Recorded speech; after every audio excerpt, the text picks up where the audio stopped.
Welcome to मुमकिन। I am Zunaira Azhar. नाज़रीन, पाकिस्तानी सियासत में इस वक्त एक थ्योरी चल रही है कि दो आरा एग्जिस्ट कर रही हैं। एक थ्योरी ये कहती है कि इस वक्त ये जो अवैस मुज़फ़्फ़र टप्पी की जो इत्तलात हैं कि उनको दुबई में अरेस्ट किया गया है, वो अभी कंट्रोवर्शियल है। कुछ लोग कह रहे हैं किसी आला शख्सियत की मुदाखलत पे उनको छोड़ भी दिया गया है। बिलावल उसको बिल्कुल ही निगेट कर रहे हैं कि मेरी तो कोई मुलाकात ही नहीं है उनसे। तो या तो ये ख़बर या PTI की जो आपस की लड़ाइयाँ हैं शाह महमूद कुरैशी की और जहांगीर तरीन की, वो अटेंशन डाइवर्टिंग टैक्टिक्स हैं। किस चीज़ से? इकॉनमी का जो हाल है। और एक मूवी होती थी स्क्रीम, जिसमें चीखें बहुत होती थीं, तो इसको उन्होंने, असद उमर ने क्योंकि खुद ही कह दिया है कि अब जो महंगाई आने वाली है उससे चीखें निकलेंगी आवाम की, तो ये जो चीख इकॉनमी है या स्क्रीम इकॉनमी है, इसके लिए असद उमर हमें दस्तयाब क्यों नहीं हो रहे हैं? वो किसी ऐसे प्लेटफॉर्म पे नहीं जा रहे जहाँ पे सहाफ़ी उनसे बातचीत डायरेक्ट कर सकें। कल एक जगह पर उनकी जो पार्टी की स्ट्रैटेजिस्ट हैं, कम्युनिकेशन स्ट्रैटेजिस्ट, वो कह रही थी कि अपने कलम संभाल लें, असद उमर अवेलेबल हैं, उनसे सवाल जवाब करें। तो ये प्राइवेट फोरम्स पे क्यों जा रहे हैं? This is the time he should be in parliament. Brief करें लोगों को अपने विजन पे। ये जो पेट्रोल बम गिरा है इसके ऊपर भी ब्रीफ करें, आगे IMF के साथ क्या होने जा रहा है इस पर भी ब्रीफ करें। तो ये गायब है मंजर आम से। क्या अटेंशन डाइवर्ट की जा रही है इस लड़ाई को लेके या और मामलात को लेके? नैब की एक्टिविटी देख लें, वो एक डिफरेंट डायरेक्शन में जा रही है। उसके अलावा शहबाज शरीफ ने जो हेड की है एक मुत्तहदा मजलिस अमल के साथ मिल के एक इजलास, उसमें उन्होंने कहा है कि वज़ीर आज़म तो ब्रीफिंग के लिए आते ही नहीं है पार्लियामेंट में। तो जो नेशनल एक्शन प्लान है वो सारी पार्टीज़ ने मिल के साइन किया था। हम किसी एक पार्टी के सर पे उसको नहीं छोड़ना चाहते, but at the same time वज़ीर आज़म को पार्लियामेंट में आना पड़ेगा, उस पर ब्रीफिंग देनी पड़ेगी। ये नहीं कि वो ख़त किताबत के ज़रिए से सिर्फ मुशावरत करते रहें, जैसे उन्होंने इलेक्शन कमीशन के मेंबरान की तकर्री के बारे में किया है। ये डिफरेंट एटीट्यूड्स हैं गवर्नमेंट के, जो किसी भी लिहाज से बहुत ज़्यादा डेमोक्रेटिक नहीं है या बहुत ज़्यादा एथिकल नहीं है, क्योंकि बहरहाल हर जो फोरम होता है पार्लियामेंट का, उसकी रिस्पेक्ट आप पे लाजिम है और आपका पार्लियामेंट में आना लाजिम है। इस सूरत हाल को डिस्कस करेंगे मेरे पैनलिस्ट जो मेरे साथ मौजूद हैं लाहौर में स्टूडियो में। वो हैं सलमान आबिद, उनके साथ तशरीफ़ रखते हैं उमर जावेद, और इस्लामाबाद से हमें ज्वाइन कर रहे हैं शहजाद चौधरी साहब। शहजाद साहब, ये जो हम लड़ाई सुन रहे हैं ये कोई नई नहीं है। PTI में डिवीज़न सब जानते हैं कि डीप डाउन इन लोगों में बहुत डिफरेंसेस हैं, बिकॉज हर एक का एक अपना फोर्टे है सियासत का, हर कोई अपना एक कद रखता है, और जब टकराव होता है तो जाहिर है साफ नज़र आता है कि इनकी आपस में डिविजन्स वाकई एग्जिस्ट करती हैं। लेकिन जो टाइमिंग है इस लड़ाई के सामने आने की, वो ऐसी है कि उधर से लोग क्रिटिसाइज़ कर रहे थे पेट्रोल की कीमत में इजाफे की वजह से, और बहुत ज़्यादा लोगों को परेशानी भी थी कि ये गवर्नमेंट क्या कर रही है। तो डू यू थिंक कि ये वाकई कोई प्रॉब्लम्स हैं विद इन द पार्टी या कोई अटेंशन डाइवर्ट की जा रही है? ज़ुनैरा, मैं थोड़ा सा डिलेमा में हूँ कि इसको मैं हाउस ब्रोकन कहूँ या हाउस इन डिसऑर्डर कहूँ PTI का जो है। क्योंकि न सिर्फ आपको जहांगीर तरीन और शाह महमूद कुरैशी के दरमियान में मसाइल नज़र आते हैं।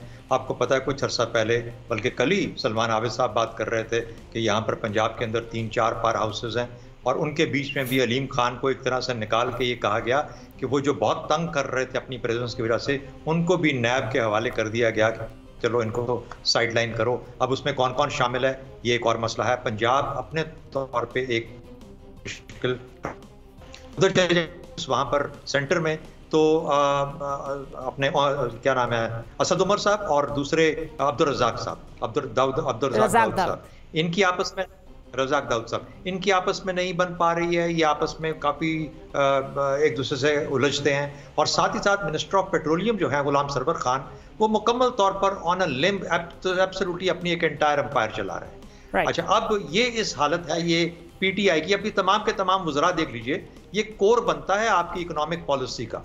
किसी भी इकोनॉमिक पॉलिसी को किसी भी प्लानिंग के तौर पे जब देखना हो तो ये 3-4 लोग जो है बहुत आपके एसेंशियल हैं। एनर्जी पॉलिसी के हिसाब से minister for energy and minister for petroleum, वो पेट्रोलियम वाले ऑयल लॉबी के साथ जो पाकिस्तान में एक बहुत मजबूत लॉबी है, उसके हाथों में खेल रहे हैं। इसीलिए आपको ये पेट्रोल बम कभी कुछ गिरता नजर आता है और फिर और बढ़ता नजर आता है और गिरता और फिर तबाही मचाता नजर आता है। इसलिए उनको कोई चेक करने वाला नहीं है।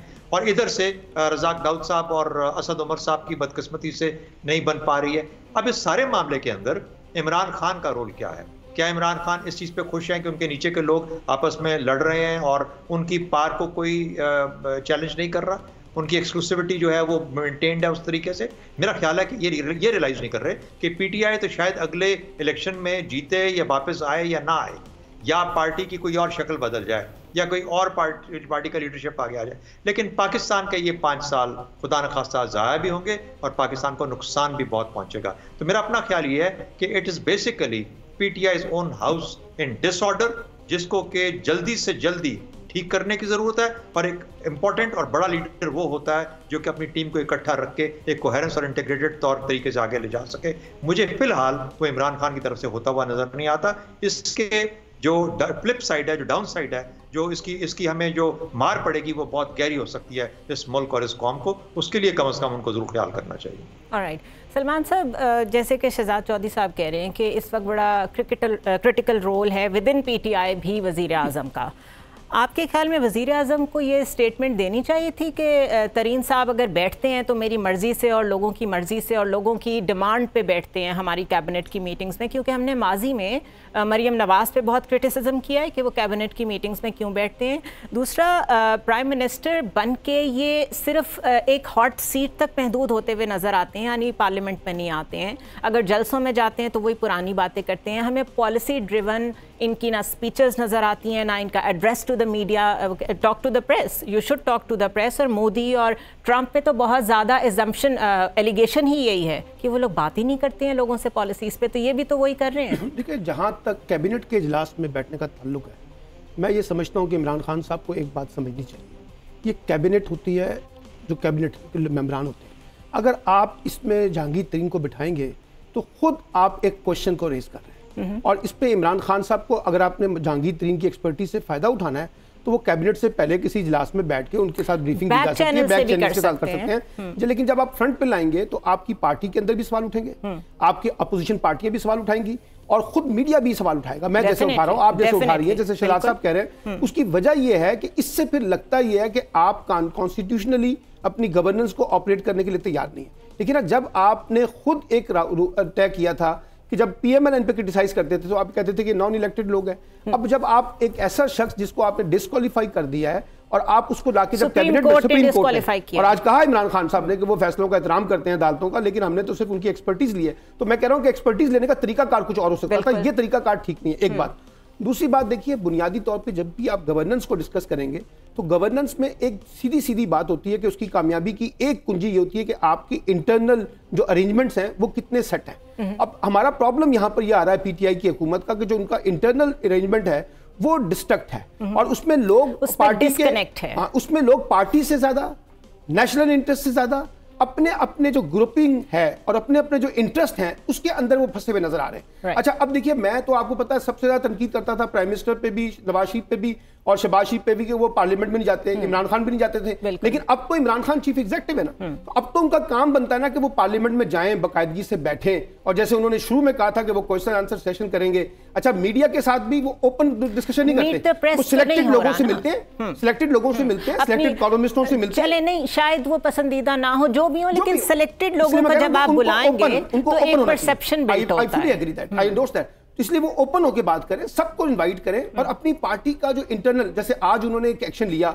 और तमाम मिनिस्टर्स को कह दिया कि अब कोई जहांगीर तरीन के ऊपर और शाह महमूद कुरैशी के ऊपर गुफ्तगू नहीं करेगा। अच्छा, अब सवाल ये है कि ये तो आपने एक इमीडिएट एक्शन ले लिया, लेकिन ये वो मुस्तकिल हल नहीं है क्योंकि चीजें तो पहले नीचे से मौजूद हैं। अब शाह महमूद कुरैशी का गवर्नर हाउस में बैठ के प्रेस कॉन्फ्रेंस करना, और कहा यह जा रहा है, जो मेरी इतलात है, ये पहले से तयशुदा था और काफी अरसे से ये चीजें तय हो रही थी, क्योंकि जो पार्टी की ग्रुपिंग थी उसमें जहांगीर तरीन ग्रुप जो है वो अपने आप को आइसोलेट फील कर रहा था। और इस बाई इलेक्शन के अंदर जिसमें शाह महमूद कुरैशी ने अपने मुखालिफिन को हराया है, वहां वो कहते हैं कि जहांगीर तरीन ने इनको हराने की कोशिश की है, मतलब पार्टी के खिलाफ उन्होंने काम किया। ये खबरें आई हैं और इस वजह से, और शाह महमूद कुरैशी ये समझ रहे हैं कि मुल्तान में उस जीत का सेहरा असल में उनके सर है, वो क्रेडिट लेते हैं ना। अब ये मैं कह रहा हूं कि इस तरह की कंफ्यूजन के साथ जब आपको एक्सटर्नल चैलेंजेस बहुत ज्यादा हैं, लोग महंगाई से बहुत तंग हैं, लोग पेट्रोल की कीमतों में जाने से गए, आपकी माशी पॉलिसी लोगों को समझ नहीं आ रही, और आपने बिल्कुल ठीक निशानदेही की है कि असद उमर साहब जिनको जवाब देना है मीडिया के सामने, लोगों के सामने आए, मीट द प्रेस में बैठ के बात करें, वो बिल्कुल कहते हैं जी पार्लियामेंट का इजलास होगा तो मैं वहां जवाब दे दूंगा।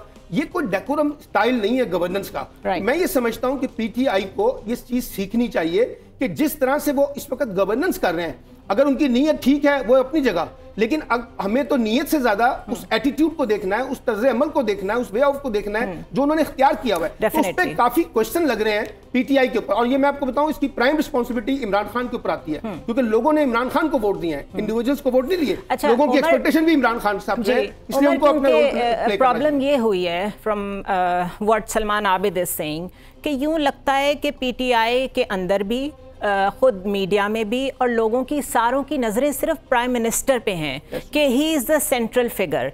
अब ये डेमोक्रेसी की कमज़ोरी है, क्योंकि आपको पार्टी की तरफ देखना चाहिए, यू नो, आपकी कैबिनेट स्ट्रांग होनी चाहिए, हर एक का अपना फोर्टे बहुत स्ट्रांग होना चाहिए।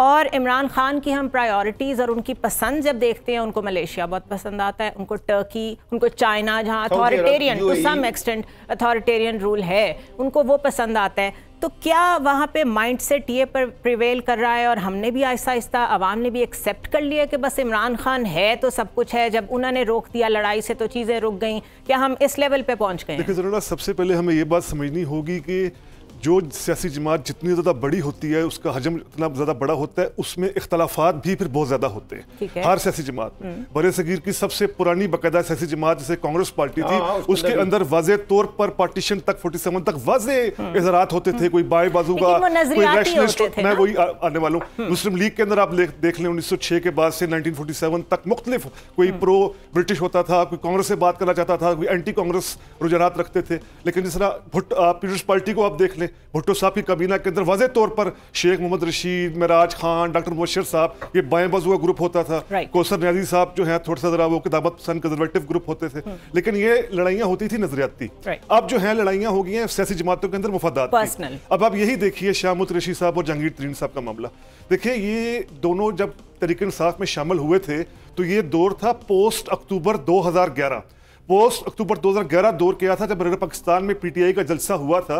उसके बाद बड़े पैमाने पर पूरे पाकिस्तान में जिनको इलेक्टेबल्स कहा जाता है वो पीटीआई में शामिल होना शुरू हो गए थे। अच्छा, जहांगीर तरीन साहब शामिल हुए दिसंबर 2011 में और शाह कुरैशी साहब शामिल हुए नवंबर 2011 में। अब ये दोनों अफराद, दोनों सियासतदान अपने साथ तहरीक इंसाफ में अलग अलग रुझानात भी लेकर आए थे। जैसे शाह कुरैशी साहब अपने साथ जो है वो एक ट्रेडिशनल पॉलिटिक्स, एक गद्दी नशीनी की सियासत, रवायती सियासत का पूरा जो उनका बैकग्राउंड था वो लेकर आए थे। तो जहांगीर तरीन साहब अपने साथ लेकर आए थे कैपिटल, सरमाया की डायनामिक्स के जरिए करना। अच्छा, इसका सबसे दिलचस्प इज़हार में नजर आया था जब सितंबर 2012 में शीरी मजारी साहबा ने पीटीआई से इस्तीफा दे दिया था। अपने इस्तीफे में उन्होंने लिखा था कि पीटीआई अब बिग मनी और फ्यूडल पॉलिटिक्स की नजर हो चुकी है।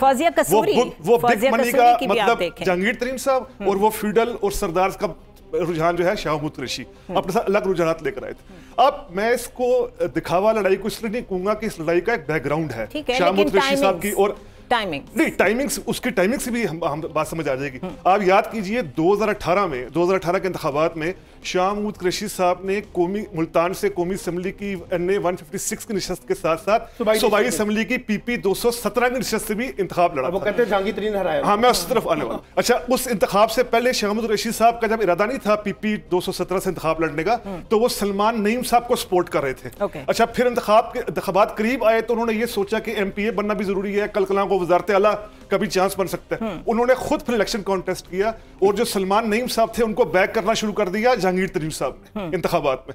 अच्छा, नतीजा क्या आया कि सलमान नईम आजाद हैसियत से कामयाब हो गए 3000 वोटों के लगभग, और शाह कुरैशी साहब की निशस्त हार गए। और फिर वो तो ये पीटीआई में शामिल हो गए, उनको भी नाअहल अब कर दिया गया। टाइमिंग इसलिए है कि पिछले महीने ही उनको नाअहल कर दिया गया क्योंकि उनकी एज उस वक्त 25 साल नहीं थी। सलमान नईम साहब, इंटरेस्टिंग बात ये हुई है कि एक और बड़े फरीक थे जावेद हाशमी साहब, पार्टी छोड़ गए। अगर आज जावेद हाशमी पार्टी होते तो ये मुल्तान के 3 लोग बहुत कम अरसे में इसका मतलब है कि PTI has reduced to something very small. जो एक नजरिया था इनका, जो पुराने लोग थे वो सब गायब हो गए, इलेक्टेबल्स आ गए। 2000 अक्टूबर 2011 के बाद से हमें मुकम्मल तौर पर पीटीआई भी प्रैग्मेटिक अप्रोच लगाती नजर आई है। उससे पहले उसका आइडियलिज्म था, लेकिन तब तक वो सिर्फ इमरान खान साहब की जाती मद्दाह, जाती तो अब जाती मद्दाह कहां तक हमारी इकोनॉमी को बूस्ट कर सकेंगे, कहां तक पार्लियामेंट को एक्टिव रख सकेंगे?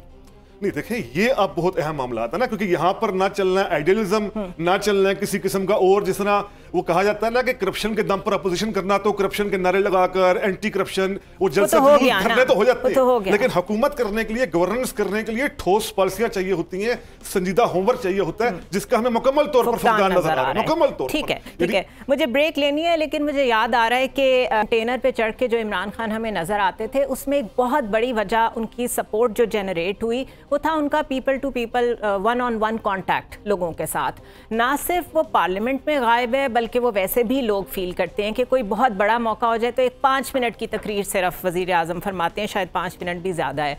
तो मेरे ख्याल है कि आज के प्रोग्राम को भी हम 3 हिस्सों में डिवाइड कर लेते हैं, क्योंकि वो जो मूवी थी ना स्क्रीम, उसके 3 पार्ट्स थे, तो ये स्क्रीम 1 हमने कर लिया है। अगला सेगमेंट हमारा स्क्रीम 2 का है। Stay with us, it's time for a short break. Welcome back once again. Shahzad साहब, आपकी तरफ आऊँगी मैं। हम जो ब्रेक से पहले डिस्कशन कर रहे थे कि पीटीआई में ये जो फॉल्ट लाइंस हैं ये बहुत पहले की हैं, ये जब से इलेक्टेबल्स इन्हें ज्वाइन करना शुरू हुए हैं तब से ये प्रॉब्लम्स एग्जिस्ट कर रही हैं, क्योंकि तकरीबन सारे सियासतदान जिन्होंने इनको ज्वाइन किया है उनकी एक अपनी बैकग्राउंड है, उनका अपना एक फोर्टे है। तो इतनी सारी आइडियोलॉजीज़ या इतनी सारी स्ट्रॉन्ग पॉलिटिकल बैकग्राउंड्स के साथ जब लोग आते हैं तो क्लैश ऑफ पर्सनैलिटीज़ बहुत ज़रूरी बल्कि लाजिम व मलजूम हो जाता है। तो आपके ख्याल में इसका पीटीआई को नुकसान होगा क्या? इसका इदराक है इमरान खान को या इस पार्टी को? क्योंकि खाली इमरान खान की सुलह सफाई से मामला कब तक संभला रहेगा? देखिए, एक इससे भी ज़्यादा इंटरेस्टिंग पॉइंट आपने उठाया था अपने सवाल में पिछले हमारे राउंड में, जिसमें आपने ये कहा था कि देखिए हम उस लेवल पे सियासत की आ गए हैं जहाँ पर कि हमें इमरान खान की पर्सनालिटी से ज़्यादा उम्मीद है बनिस्बत उसकी पार्टी या उसके प्रोग्राम या उसकी पॉलिसी से। आई थिंक बहुत ही एक जिसे कहते हैं ना कलीदी सवाल है आपका। वजह यह है कि इमरान खान की सियासत को हम डिफाइन करने की कोशिश करें तो हम क्या कहेंगे? क्या वो बाएं बाजू की सियासत करता है, राइट की करता है, सेंटर की करता है? उसका नजरिया है क्या? Left right of the spectrum में कहाँ प्लेस करें उसको? आप कंफ्यूज हो जाएंगे ये डिटरमिन करने में कि उसकी आइडियोलॉजी कहाँ पे प्लेस की जा सकती है। सो एक ऐसी पार्टी जिसका लीडर या जिसकी बुनियाद करिश्मा के ऊपर है, जिसकी एक पर्सनल अपील है, जिसको लोग चाहते हैं उसकी शख्सियत की वजह से, तो जब आप उस शहर में मुब्तला हो जाते हैं तो फिर आप उस बंदे की तरफ खींचे चले जाते हैं, आप उसके प्रोग्राम या उसकी सोच के मुताबिक नहीं। इन्होंने सोच बनाने की कोशिश की है बाद में, जब ये एंटी करप्शन एक प्लेटफॉर्म या प्लान लेके आगे आए। अब मुझे बताइए, वो अगर हम उस प्लेटफॉर्म पे चलते एंटी करप्शन वाले के ऊपर, तो बदकिस्मती से इनके यहाँ तो अपने इतने लोग आ गए जिनको जो कि करप्शन के रंगे हुए हैं या जिनके ऊपर इल्ज़ामात हैं मुख्तलिफ तरह के, तो मेरा ख्याल है वो फिर भी ज़ाइल हो जाता है, वो भी डाइल्यूट हो जाता है। तो मेरा ख्याल है इस वजह से आप इमरान खान की पर्सनालिटी या इमरान खान के शख्सियत के पास वापस जाते हैं, क्योंकि वही शख्सियत का शहर है जो कि लोगों को उसके पास लेके आया। यह बदकिस्मती है कि उस शहर में से उसके बाद आगे कुछ निकल नहीं रहा। We are being unable to find sir, शहर का एंड यही होता है ना सर असल में शहर का एंड बदकिस्मती से ऐसे ही हुआ करता है। लेकिन हम उम्मीद करते हैं he has got a good team, somehow he has to get them all together। ये क्रिकेट का मैदान समझे, यहाँ पर मियां दाद भी है, यहाँ मंसूर अख्तर भी है, यहाँ वसीम अकरम और इंज़ामुल हक भी हैं। सर, वो 12 खिलाड़ियों को हैंडल करने में और इतने बड़े बड़े जिनों को हैंडल करने में फर्क तो होगा ना? नहीं, ये इतने बड़े जिन नहीं है बदकिस्मती से। अगर इतने बड़े जिन होते तो ये कभी तक कुछ ना कुछ बना पाते, कुछ ना कुछ कर पाते। ये असल में बहुत बोने लोग हैं, ये बहुत छोटे पिग्मीज हैं, क्योंकि अगर ये पिग्मीज ना होते तो इनकी अपनी, हर एक, जिस आपने कहा ना, हर एक अपना फोर्टे था, हर एक अपना ताकत की एक एरिया था, और बदकिस्मती से कहीं पे भी कुछ होता हुआ नजर नहीं आ रहा। मेरा ख्याल है कि ये मोर देन इमरान खान, उसकी जो सबऑर्डिनेट सेकंड टियर लीडरशिप है, उसको सोचना चाहिए कि वो इमरान खान को कहाँ लेके आ गए हैं और अपनी पार्टी को कहाँ लेके आ गए। ठीक है सलमान साहब, नेशनल एक्शन प्लान की ब्रीफिंग पे बड़ा क्लियर स्टांस लिया है ऑपोजिशन ने। पीपल्स पार्टी के खुर्शीद शाह ने भी वीडियो लिंक से उस इजलास में शिरकत की है, जो कि असदुर्रहमान थे एमएमए की तरफ से, शहबाज शरीफ ने उसको हेड किया। वो कह रहे हैं, और बड़ा उनका वैलिड पॉइंट है, कि नेशनल एक्शन प्लान पे एक पॉलिटिकल कंसेंसस था, सारी पार्टीज इकट्ठी थीं। अब जब वो मामला है मिलिट्री कोर्ट्स का और हमें एक स्टेप आगे जाना पड़ रहा है उसमें, क्योंकि FATF की तरफ से भी प्रेशर्स आ गए हैं और इंटरनली भी अभी कम्प्लीटली हम नहीं कह सकते कि टेररिज्म फ्री हो गया है, मिलिटेंट फ्री हो गया है पाकिस्तान। तो उसमें ये बहुत सेंसिटिव इशू है, उसमें मुशावरत की कोशिश ना करना, उसमें डिले लाना, उसमें फॉरेन ऑफिस को इन्वॉल्व कर लेना, इस तरह की हरकतों की क्या वजह है? मतलब आपके पास कोई वैलिड आर्ग्यूमेंट है कि वो ऐसे क्यों कर रहे हैं? देखिए, पहली बात तो एक ज़रा ज़हन में लें कि नेशनल एक्शन प्लान के बारे में और ख़ासतौर पे मिलिट्री कोर्स के बारे में हर पार्टी के अंदर दो मुख्तलिफ किस्म की राय पाई जाती है। एक इसका हामी है और दूसरा समझता है कि इसको मुकम्मल तौर पे ख़त्म कर दिया जाए। अभी भी इस वक्त भी बहुत से पीपल्स पार्टी के अंदर लोग ये समझते हैं कि अब इस वक्त मिलिट्री कोर्स की ज़रूरत नहीं है। PMLN के लोग भी अंदर भी ऐसे लोग हैं, PTI के अंदर भी लोग ऐसे हैं। लेकिन साथ साथ अब मसला क्या है? मसला ये है कि अब अगर इसके ऊपर बात होनी है, जैसे आपने कहा कि सेंसिटिव मामला है, तो इसका तो बेहतरीन फोरम तो पार्लियामेंट है ना। अब जब तक ये मामला वहीं पे तो नहीं आ रहे, इस वजह से नहीं आ रहे, इस वजह से नहीं आ रहे कि पार्लियामेंट में आने के लिए जो आपको एक माहौल बनाना पड़ता है डिस्कशन का, वो तो बन नहीं पा रहा। आप एक दूसरे को करना है, दोनों ने करना है, अपोजिशन ने भी करना है, हुकूमत ने भी करना है, प्राइम मिनिस्टर ने करना है। देखिए ना, प्राइम मिनिस्टर ने तो कहा है ना नेशनल इलेक्शन प्लान के ऊपर, और खास तौर पे मिलिट्री कोर्ट्स के बारे में उन्होंने इनवाइट किया अपोजिशन जमातों को कि आइए आप इसके ऊपर बैठ के, अगर किसी को रिजर्वेशंस हैं, देखिए ना फवाद चौधरी साहब कह रहे हैं, कल उन्होंने कहा कि जी वो जाती तौर पे समझते हैं कि मिलिट्री कोर्ट्स की अहमियत है, उनको भी रखना चाहिए, लेकिन उन्होंने भी ये कहा है कि उसका बेहतरीन फोरम पार्लियामेंट है। अब प्रॉब्लम क्या आ रहा है? पार्लियामेंट का भी अपकमिंग इजलास होने वाला है ना, अगले 2-4 दिन में इजलास आ रहा है। अब इस इजलास में प्राइम मिनिस्टर साहब को इनिशिएट लेना चाहिए, वो आके इसके ऊपर डिस्कशन करें जो बात बनती है, और उसको डिस्कशन करने के बाद वो बाकी जमातों को इनवाइट करें और एक मुत्तफिका फैसले की तरफ जाएं, क्योंकि कंफ्यूजन ना रखें। कुछ ज्यादा सीरियस एटीट्यूड नहीं आप एक्सपेक्ट करें PTI से? नहीं, देखिए ना उसकी वजह क्या है, वजह हालात देखें ना, उसकी वजह ये है, ये सीरियस इसलिए बनता है कि अगर आपने नेशनल एक्शन प्लान के ऊपर कंप्रोमाइज करने हैं, आपने मिलिट्री कोर्ट्स के मामले को में एक तातुल पैदा करना है और उसमें कंफ्यूजन क्रिएट करनी है, तो उसका फायदा मुल्क को नहीं होगा, क्योंकि इसका ताल्लुक जो है वो आपकी दाखिली सलामती के साथ जुड़ा हुआ है। तो इसलिए मैं ये एक्सपेक्ट करता हूं कि PTI भी और PMLN भी और पीपल्स पार्टी भी और दीगर अपोजिशन जमातें इसके ऊपर जो भी फैसला करें। देखिए, अगर सारी पार्लियामेंट मिलकर नेशनल ये कह दें कि हमें मिलिट्री कोर्ट्स की अब जरूरत नहीं है, तो मिलिट्री कोर्ट्स नहीं रहेंगी। तो ISPR के DG भी कह रहे हैं कि जो भी सियासी जमातें फैसला करेंगी हमें कबूल होगा। बट उमर, क्या ये एक बहुत बड़ी ज़र्ब नहीं होगी उन सारी कोशिशों पे जो हमारे आर्मी ने मिलिट्री ऑपरेशंस के जरिए से किया है, जिस तरह फाइट किया टेररिज्म को? क्या अब एक पॉलिटिकल एनवायरनमेंट ऐसा बन गया है कि इस वक्त हमें बहुत ज़रूरत है कि हम एक कदम आगे जाएं और हम स्टक हुए हैं एक जगह पे? सबसे पहले तो हमें याद रखना चाहिए, जब नेशनल एक्शन प्लान वजूद में आया था तब तमाम पाकिस्तान की सियासी जमातों का इस पर मुत्तफिका था। वो उसके बाद हुआ कि मिलिट्री कोर्ट्स को एक्सटेंड मिलनी चाहिए, नहीं मिलनी चाहिए। नून लीग ने खुद एक्सटेंशन दी है एक दफा। जी हाँ, नून लीग ने खुद भी दी। ये देखिए, ये तो एक बहुत अहम संजीदा नौयत का कौमी मामला है। आप ये देखिए कि हुकूमत की वजह से कई ऐसे मामला पैदा हो रहे हैं जिससे हमें लग रहा है कि कुछ अर्से बाद आईनी डेडलॉक पैदा हो जाएगा। जिस तरह आप इलेक्शन कमीशन के मेमोरांडम का आप देखिए मामला, ये तो आप बहुत बड़ी बात कर रही है ना, national election plan, military courts. आप वो देखिए कि वो मामला कितना ज्यादा पेचीदा होता जा रहा है। 2 माह हो चुके हैं, उसमें जो ज्यादा आईनी माहिरीन हैं वो इसलिए भी ज्यादा तफज़ात का इजहार कर रहे हैं कि उसमें जो आर्टिकल 213 है वो कई मामलात पर खामोश है। अब ये देखिए ना, जिस तरह निगरान वज़ीर आज़म का इत्तफाक होता है, उसके लिए पहला होता है कि प्राइम मिनिस्टर और अपोजिशन लीडर वो किसी एक नाम पर मुत्तफिक होंगे। अगर नहीं हुए तो पार्लिमानी कमेटी के पास इशू जाएगा। अगर पार्लिमानी कमेटी भी किसी इशू पर मुत्तफिक नहीं होती तो फिर ECP फैसला कर देगा। जिस तरह आप देखिए 2013 में ये सारे ऑप्शन एग्जॉस्ट हुए तो ECP ने खुद फैसला कर दिया, हजार खोसू साहब निगरान वज़ीर आज़म, क्योंकि पीपल्स पार्टी के नामजद करता थे, नून लीग नहीं मान रही थी, पार्लिमानी कमेटी भी नहीं मानी, तो ECP ने खुद उनको नामजद कर दिया निगरान वज़ीर आज़म के तौर पर। यानी यहाँ पर क्या मामला है ECP के मेमोरांडम के हवाले से, यहाँ पर पहले वज़ीर आज़म, अपोजिशन लीडर, अगर इनका आपस में मामला तय नहीं पाते किसी नाम पर, फिर पार्लिमानी कमेटी, अगर वहां पर भी मामला तय नहीं पाते तो उसके बाद फिर सुप्रीम कोर्ट, उसके बाद फिर वही ना, लेकिन वो खामोश है, वो सुप्रीम कोर्ट जाना पड़ता है। मामला ये नहीं एक अहम फिर अदलिया के पास जाना पड़ता है। और वाज़ेह तौर पर यह कहा जा रहा है कि जो 12 रुकनी पार्लिमानी कमेटी है, जिसमें 6 अरकान हुकूमती होते हैं, 6 अपोजिशन के, वहां भी स्टैंड अप, वहां भी मामलात क्या पता हल ना हो। ये वाज़ेह तौर पर खदशे का आपने 2 दिन पहले देखा है कि चीफ जस्टिस साहब ने एक बड़ी वाज़ेह बात की है कि सियासी फैसले सियासी मैदान में करें और पार्लियामेंट में करें। आप उसको अदालतों पे बोझ न डालें, आप अदालतों पे बोझ न डालें। अब यहाँ होना क्या चाहिए था, एक कंसेंसस होता, या जिस तरह 2017 में इलेक्शन एक्ट आया था उसके अंदर इस आईनी मसले को हल कर दिया जाता कि जी फिर क्या होगा अगर पार्लियामानी कमेटी ये ऑटोमेटिक तो नहीं हो जाना ना उमर, बात रवैये की हो रही है ना। लेकिन आज इमरान खान साहब ने खत लिख दिया है ना, अपोजिशन लीडर शहबाज शरीफ साहब को बराह रास्त खत लिखा है, उस पे जो भी उनकी रिजर्वेशंस हैं उसके ऊपर भी उन्होंने उसको एड्रेस किया है। और मेरा ख्याल है कि अब जब उनका खत आ गया, वो खत अगर आप पढ़े ना, वो 4 सफ़ा का खत है, वो खत पढ़ के वाज़ेह लग रहा है कि इमरान खान साहब फिर भी मूड में, उसमें टांट ज्यादा है, उसमें आपने शहबाज शरीफ का खत पढ़ा है, शहबाज शरीफ को भी टांटिंग था, लेकिन ये भी आप है कि आए खड़े मसला क्या वो हवाले दे रहे हैं इमरान खान साहब, कायम Ali Shah versus state case के हवाले दे रहे हैं कि दोनों खतों को अगर आप पढ़ लें, जैसे आपने खुद कहा हुआ, दोनों खतों को पढ़े, दोनों खतों में लगता है कि दोनों पर्सनल पॉलिटिक्स कर रहे हैं, दोनों के सामने नेशनल इंटरेस्ट कोई नहीं है। आप इमरान खान का खत भी यहाँ पे ले और आप शहबाज शरीफ का भी खत हैं। मुझे शहजाद साहब की टेक भी लेनी है। शहजाद साहब, ये जो भी डिस्कशन अभी जारी है हमारे दोनों पैनलिस्ट के दरमियान में, इसमें बहरहाल एक चीज तो तय है ना कि लीड रोल इसमें प्राइम मिनिस्टर का है। Onus is on the prime minister. वो इलेक्शन कमीशन वाले मामले में भी, नेशनल एक्शन प्लान के मामले में भी इस वक्त he is the captain of the ship.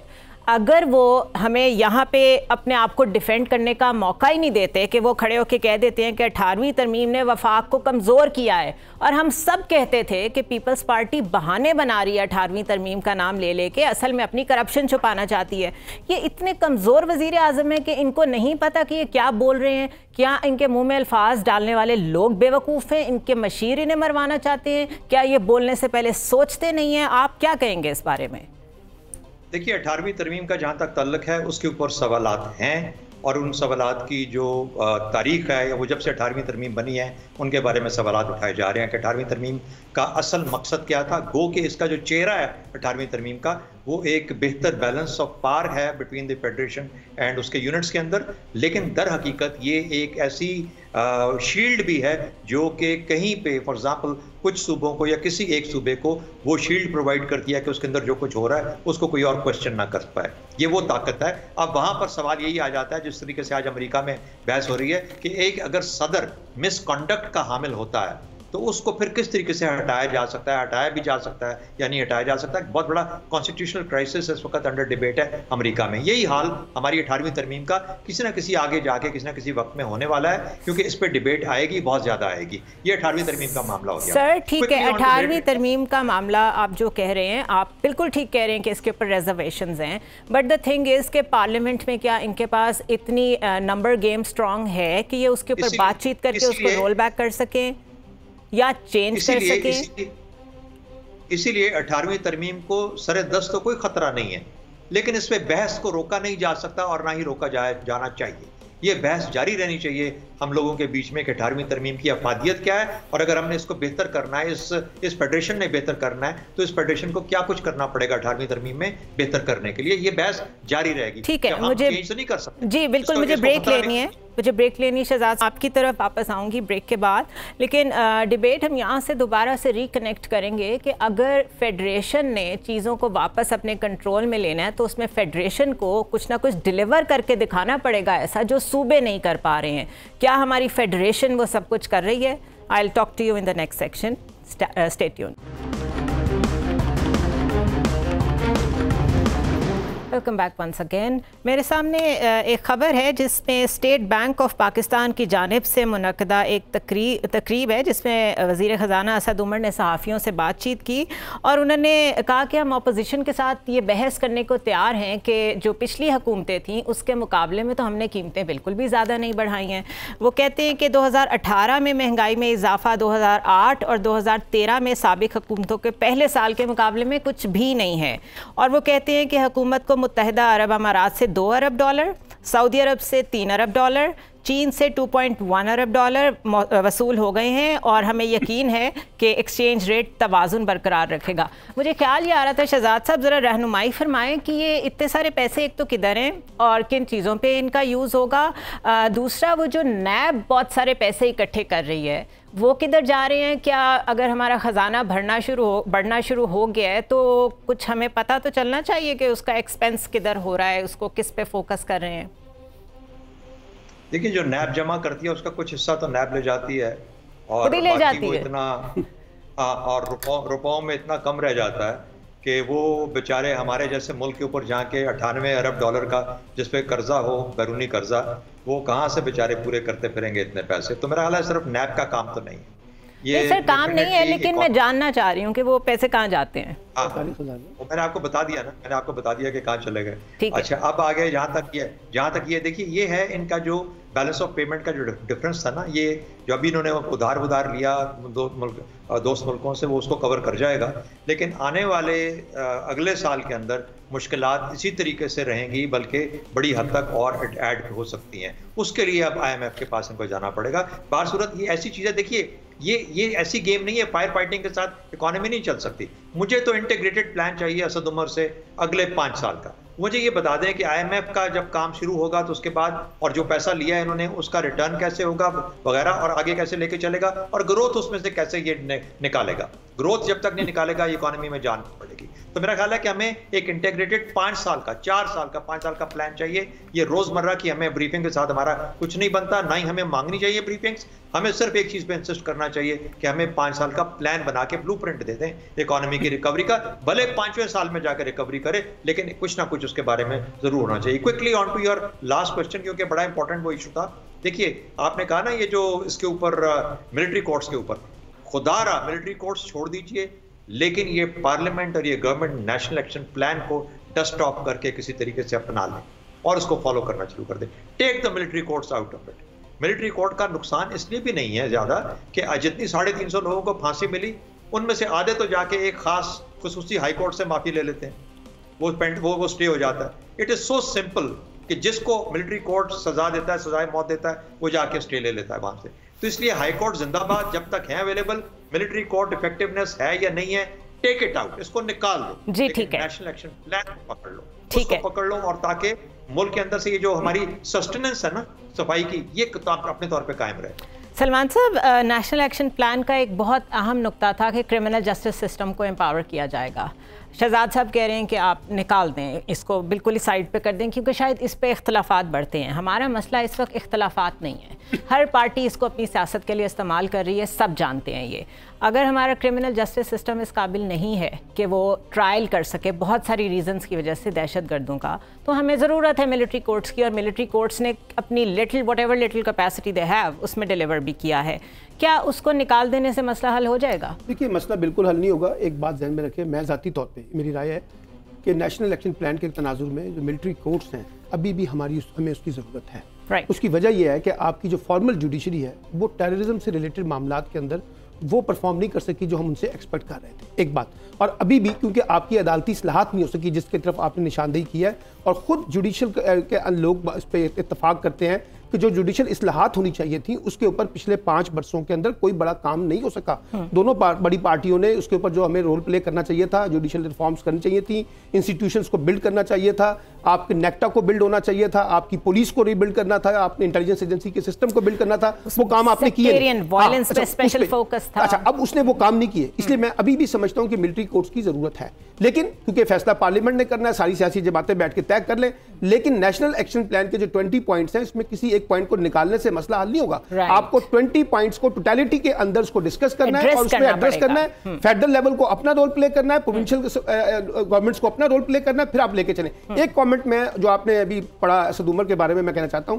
देखिए, अब हनीमून के पीरियड से ना बाहर निकल आना चाहिए पीटीआई की हुकूमत। अब ये कह देना कि पिछली हुकूमत ने ये किया, ये पहले 2-3 महीने तो लोग सुन सकते थे, अब तो लोग डायरेक्टली 8वां-9वां महीना अब आपका आ गया, लोग साल की तरफ अब जा रहे हैं, लोग अब आपसे परफॉर्मेंस चाहते हैं। और जो भी वर्स्ट सिचुएशन थी, आप उस वर्स्ट सिचुएशन के अंदर से चीजों को ठीक करने आए ना, तो वो ठीक करके लेके आए। जैसे शहजाद साहब ने कहा कि अब हमें एक पैकेज चाहिए जो हमें एक ट्रस्ट बिल्ड कर सके इस हुकूमत के बारे में कि अगरचे इस वक्त मुश्किल हालात हैं, लेकिन आने वाला वक्त बहुत बेहतर है। वो रोड मैप हमें नजर नहीं आ पा रहा, जिसकी वजह से असद उमर पर क्रिटिसिज्म पड़ रहा है। और मैंने पिछले प्रोग्राम में भी कहा था कि अब असद उमर से ज्यादा मामला जो हैं वो रज़ाक दाऊद और हफीज पाशा लीड कर रहे हैं, क्योंकि इनके अपने अंदर भी जो इख्तिलाफात पैदा हो गए हैं, उसका भी ये आप एक खिचड़ी पकी हुई है। वो जो 15 रुकनी कमेटी बनाई थी उन्होंने इक्तिसादी वाली, वो कहां गई? खुद इमरान खान साहब जिसने इसको लीड करना था वो कहां गई? तो मुझे लगता है कि प्रॉब्लम है इकोनॉमिक को डील करने में। और आप IMF के साथ जाएं या ना जाएं, मैं पहले भी कहता था कि IMF पे जाना नागुज़ीर है, जाना पड़ेगा, लेकिन मैं ये कहता हूं उसके साथ साथ जो इंटरनल आपको अपने सिस्टम्स को रीबिल्ड करना था, उस पे मुझे अभी तक कोई बड़ा होमवर्क जो है पीटीआई ने उस तरह से परफॉर्म करके नहीं दिखाया। उमर, रिफॉर्म्स की बहुत बात करते थे इमरान खान जी। शहजाद साहब, एक छोटी सी बात देखिए, बहुत इंपॉर्टेंट है। एपेक्स कमेटीज का जो रोल था ना, एपेक्स कमेटीज रिकॉन्स्टिट्यूट करें, हर सूबे में करें, सेंटर में करें, जो इसका तरीका था, और उसके बाद फिर इसकी मीटिंग रेगुलरली करें, ताकि नेशनल एक्शन प्लान के ऊपर जो उसके मंदरजात हैं, जो 20 पॉइंट्स हैं या 19 या 19.5 पॉइंट हैं, उसको लेके वो लोग चले और एक रिव्यू हो कि हमने क्या किया और क्या नहीं किया। ये एक बहुत क्रिटिकल पॉइंट है जो मेरा ख्याल है कि मुझे कहने की जरूरत पेश आई कि ये याद रहना चाहिए कि एपेक्स कमेटीज का इफेक्टिवनेस बहुत बेहतर थी पहले। राइट। उमर, ये जो इस वक्त सिचुएशन क्रिएट हो रही है, जिसमें एक डेडलॉक नज़र आ रहा है, आईनी डेडलॉक एक नज़र आ रहा है। इसमें बहुत clear onus is on the government, ठीक है, क्योंकि गवर्नमेंट एक ऑरा बिल्ड करती है, एक एनवायरनमेंट बिल्ड करती है जिसमें सारे लोग आके अपना अपना रोल प्ले करते हैं। तो अपोजिशन को तो बहुत अच्छे मौके प्रोवाइड कर रहे हैं इमरान खान सियासत करने के लिए। क्या उनको इस चीज़ का समझाने वाला कोई मशीर नहीं मिल रहा? इतने घाघ सियासतदान उनके पास है, काफ लीग से, पीपल्स पार्टी से, कोई नहीं बता रहा उनको। पहले मैं एक कमेंट दूंगा जो मिलिट्री कोर्स पर बात हो रही थी। आप ये देखिए कि साउथ एशिया के अंदर कई ममालिक ऐसे हैं जिन्होंने अपनी इंसर्जेंसी, जहां बड़ी होलनाक तरह की मुसल्लह तहरीकें चली हैं, बड़ी खौफनाक तरह की, उनको कंट्रोल भी किया गया। जैसे इंडिया में आप देखें तमिल इंसर्जेंसी रही है, पंजाब में खालिस्तान रही है, नागालैंड में रही है, नक्सल रही है, नेपाल में आप देखें माओइस्ट इंसर्जेंसी रही है, श्रीलंका में LTT तमिल रही। मिलिट्री कोर्स मुस्तकिल हल नहीं किसी जगह होता। आप देखें ना साउथ एशिया तो में मुस्तकिल हल जो है वो नहीं होता। तो अब मेरे ख्याल से मिलिट्री कोर्स का जितनी अफादियत थी, जितना उनसे काम लेना था, वो हम ले चुके हैं। Well, that's a different debate. जी हां, that's a different debate. नहीं, जितना हमने काम लिया था मेरे दानस में, क्योंकि आप मुझे कोई मिसाल देना साउथ एशिया के किसी मुल्क की कि जिसने मिलिट्री कोर्स को एक्सटेंशन दी हो, मिलिट्री कोर्स को आगे जारी रखा हो। सिर्फ सवाल का जवाब दे दें कि ये डेडलॉक जो क्रिएट कर रहे हैं वजीर आजम, इनको सेंस है कि किस तरफ जा रहा है मामला? बिल्कुल जो है, देखें आपने जैसा खुद कहा, ये वजीर आजम की ही ज्यादा जिम्मेदारी है। जिस तरह हम थोड़ी देर पहले बात कर रहे थे लेटर्स की, अगर शहबाज शरीफ के लेटर में किसी किस्म की सख्ती थी तो इमरान खान को फिर वो सख्ती नहीं दिखानी चाहिए थी, स्टार्ट नहीं करना चाहिए था। अपोजिशन का काम तो है अपोजिशन करना, उसके लिए तो डेडलॉक हो। मुझे तो लगता है कि इमरान खान साहब जो है ना वो चाहते यही हैं कि मामला शायद यहाँ कमेटी में रिजॉल्व ना हो, बराह रास्त सुप्रीम कोर्ट में चला जाए और जो भी जिसकी तकरीरी करनी है सुप्रीम कोर्ट कर दे, और वो खुद इसको जो है ना डिलेइंग टैक्टिक्स में रखना चाहते हैं कि मामला यहाँ पर रिजॉल्व हो। अब देखिए ऐसे मामला के लिए फिर अगर अदालत से जो है वो मेरे पास टाइम कम है, I am very sorry to interrupt. Umar आपका बहुत शुक्रिया, सलमान साहब आपका शुक्रिया, शहजाद साहब आपका शुक्रिया। नाज़रीन, लाइटर नोट पे मैं बीच में बात बार इसलिए करती हूँ ताकि जितने टेंस हालात हैं उसमें कुछ तो एक सेंस ऑफ सेंस प्रिवेल करे, क्योंकि हैप्पीनेस के इंडेक्स में पाकिस्तान बड़ा इंप्रूव कर गया है। तो मेरे जहन में ये आ रहा था कि क्या हम बुरे हालात में खुश हैं? क्या पाकिस्तानी लोगों ने एक्सेप्ट कर लिया है कि जैसे भी हालात हो बस अपना हैप्पीनेस का जो डेकोरम है उसको आप अपलिफ्ट करते रहें? अगर ऐसा है तो ये बहुत पॉजिटिव बात भी है, लेकिन बहुत वरीसम बात भी है, क्योंकि जब तक लोग एक्टिव रहते हैं तब तक जमहूरियत आगे बढ़ती रहती है और टेक्नोलॉजी और डेवलपमेंट और ग्रोथ, ये सब कुछ हमें डेवलप होती हुई नजर आती है। I will see you tomorrow. For now, अल्लाह हाफिज़।